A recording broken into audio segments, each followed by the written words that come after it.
ఈ steroids injections వాళ్ళు పెయిన్‌తో ఏదైతే వాళ్ళు వెళ్తూ ఉంటారో వాళ్ళకి స్టెరాయిడ్స్ ఇస్తూ ఉంటారు. సో దట్ పెయిన్ అక్కడ కంట్రోల్ అయిపోతుంది కాబట్టి మనం తగ్గామనే ఫీల్ అవుతాము అనే దీంట్లో ఉంటారు. సో పీఆర్‌పీ వల్ల కాదు అన్నట్టుగా అంటున్నారు. ఎంతవరకు లేదు, స్టెరాయిడ్స్ ఇంతకుముందు వాడేవాళ్ళు, ఇప్పుడు వాడడం లేదు స్టెరాయిడ్స్.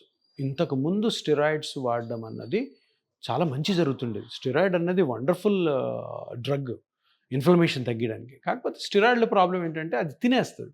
ఇప్పుడు మోకాల్లో కార్టిలేజ్ అరిగిపోయింది, దానివల్ల పెయిన్ వస్తుంది. స్టెరాయిడ్ వేస్తే మంచి పెయిన్ రిలీఫ్ వస్తుంది, కానీ ఏం చేస్తుంది స్టెరాయిడ్? ఆ కార్టిలేజ్ని ఇంకా డ్యామేజ్ చేస్తుంది. ఇప్పుడు స్టెరాయిడ్స్ లేవు.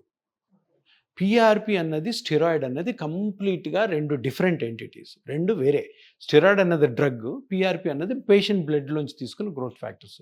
ఇక్కడ మనం ఏమనుకుంటాం, ఈ టెంపరీగా పెయిన్ తగ్గిస్తుంది అని అంటున్నారు కదా, అది రాంగ్. ఎందుకంటే ఈరోజు మనం స్కానింగ్ చేస్తాం ప్రతి పిఆర్పి ముందు. ఎందుకు చేస్తాం? ఆ డ్యామేజ్ని చూస్తాం. ఆ డ్యామేజ్ని పిఆర్పి తోటి రికవర్ చేస్తాం. ఆ రికవరీ కూడా స్కానింగ్లో అర్థమవుతుంది. అందుకనే సీక్వెల్ స్కాన్స్ చేస్తుంటాం, సిరీస్ ఆఫ్ స్కాన్స్.